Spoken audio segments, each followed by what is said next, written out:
என்று சொல்லடா தலை நிமிர்ந்து நில்லடா என்று அரசியல் பிரச்சாரங்கள் நேற்றே முடிவடைந்தது. குறிப்பாக பிரேமலதா விஜயகாந்த் அவர்கள் தமிழகத்தில் பல இடங்களில் சென்று பல தொகுதியில் பிரச்சாரத்தை மேற்கொண்டார். பொதுவாக பார்த்திங்கன்னா விருதாச்சலம் தொகுதியில் தான் பிரேமலதா விஜயகாந்த் அவங்க நிற்கிறாங்க.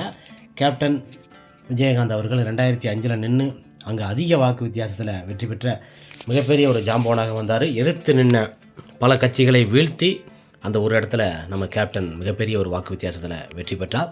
குறிப்பாக பிரேமலதா விஜயகாந்த் அவர்களும் அதே விருதாச்சலம் தொகுதியில் தான் நிற்கிறாங்க. முதல் முறையாக போட்டியிடுகிறார்கள்.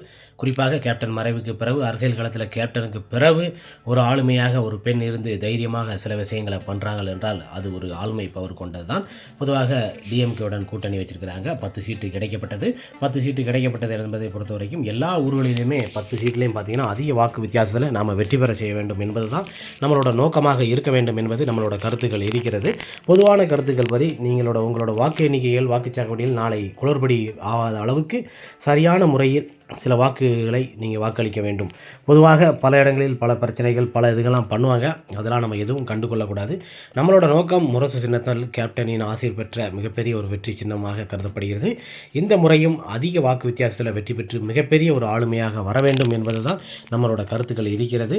பொதுவாக எல்லா இடங்களிலுமே எல்லாருமே பேச முடியாது. அந்த அளவுக்கு சில ஆளுமை கொண்ட சில பவர்கள் கொண்ட பிரேமலதா விஜயகாந்த் அவர்கள் தன்னோட அரசியல் களத்தில் தன்னோட பயணத்தை மேற்கொண்டார்கள். பொதுவாக மேற்கொண்டதை தவிர மு.க. ஸ்டாலின் அவர்கள் உதயநிதி, அதனைத் தொடர்ந்து கனிமொழி போன்ற பலரும் பிரச்சாரத்தை மேற்கொண்டார்கள்.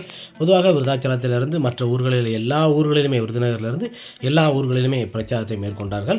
நமக்கு என்ன ஒரு விஷயம்னா நம்ம இந்த ஆண்டில் 10 சீட்டும் ஃபுல் சீட்டும் நம்ம வெற்றி பெற வேண்டும் என்பது நோக்கத்தோடு தான் இருக்கணும். பொதுவாக எதிர்மறையில் நிறைய பேர் இருக்கிறாங்க. அந்த 10 சீட்லேயே நம்ம அடித்து வரணுங்கிறது தான் நம்மளோட நோக்கமாக இருக்கிறது. எதிரில் ஆப்போசிட்டில் இருக்கிறது யாராக இருந்தாலும் பரவாயில்ல, டிஎம்கேவும் தேமுதிகவும் அந்த இடத்துல அந்த மாவட்டத்தில் மிகப்பெரிய ஒரு வாக்கு வித்தியாசத்தில் வெற்றி பெற செய்ய வேண்டும் என்பது தான் நம்மளோட கடமையாக இருக்க வேண்டும் என்பது நம்மளோட நோக்கமாக இருக்க வேண்டும் என்பது தான் தாய்மார்களும் சரி தம்பிமார்களும் சரி அன்பு சகோதரர்கள் எல்லார்ட்டையும் நம்ம கேட்டுக்கொண்டது. ஒரு முறை சிந்தித்து வாக்களிங்கள். சில முறை யோசித்து சில உங்கள் வாக்குகளை வேஸ்ட் ஆக்கிறாங்க. குறிப்பாக ஒரு அரசியல் ஆண்ட கட்சிகள் ஆளும் என்பது சில கருத்து வேறுபாடு இருக்கலாம். இனிமே வர காலங்களுக்கு பல திட்டங்களை கொண்டு வருவார்கள். பிரேமலதா விஜயகாந்த் அவர்களை பொறுத்த வரைக்கும் அங்கேயே வீடு எடுத்து சில விஷயங்களை பண்ணுறேன் அப்படின்ட்டு இருக்காங்க. அதுபோல் அரசியலில் நாளைக்கு நீங்கள் கொடுக்குற ஒரு அந்த பேனாவின் ஒரு மை தான் உங்களோட தலையெழுத்தை மாற்றும் அளவுக்கு இருக்கிறது. குறிப்பாக அரசியல் களம் என்பது மிகப்பெரிய ஒரு களமாக இருக்கும். நாளை நடைபெற உள்ள தேர்தல் பிரச்சாரம் முடிந்து நாளை வாக்களிக்க வேண்டியது உங்களோட கடமை. காலையிலிருந்து ஈவினிங் 5 மணி வரைக்கும் வாக்களிக்க உரிமைகள் இருக்கிறது. எங்கு இருந்தாலும் எங்கு வேலைக்கு சென்றாலும் சரி, மற்றபடி நீங்கள் எங்கே பயணங்கள் சென்றாலும் ஈவினிங் வந்து கரெக்டான முறையில் உங்களோட வாக்குகளை இது பண்ணுங்கள். இல்லைனா கள்ள ஓட்டு செலுத்திடுவாங்க நிறைய பேரை பொறுத்த வரைக்குமே. அந்த மாதிரி தவறான சில விஷயங்களை பண்ணக்கூடாது. பிரேமலதா விஜயகாந்த் அவர்களை பொறுத்த வரைக்கும் நேற்றைய தினத்தை பிரச்சாரத்தை முடித்து சென்னைக்கு வந்துட்டாங்க. ஏன்னா நாளைக்கு வாக்குகள் இது பண்ண வேண்டும்.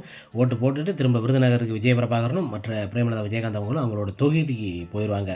அந்த அளவுக்கு நம்மளோட எதிர்பார்ப்புகள் எப்படி இருக்கிறதோ அதே போல தான் வெற்றி வாகை சூட வேண்டும் என்பது நம்மளோட நோக்கமாக இருக்க வேண்டும். பொதுவாக பிரேமலதா விஜயகாந்த் அவர்களின் அன்னையாரை மிகப்பெரிய ஒரு வாக்கு வித்தியாசத்தில் வெற்றி பெற செய்ய வேண்டும். நிறைய பேர்கள் மீல்ஸ் போடுறாங்க, நிறைய கமெண்ட்ஸ் போடுறாங்க. அதெல்லாம் கண்டுக்கப்படாது. இப்போ இருக்க சின்ன பசங்களுக்கு என்ன தெரியும்? சில விஷயங்களை பொறுத்த வரைக்கும் கரெக்டான சில விஷயங்களை பண்ண மாட்டாங்க. அதனால் நம்ம யாரையும் எதையும் புறம் சொல்லக்கூடாது.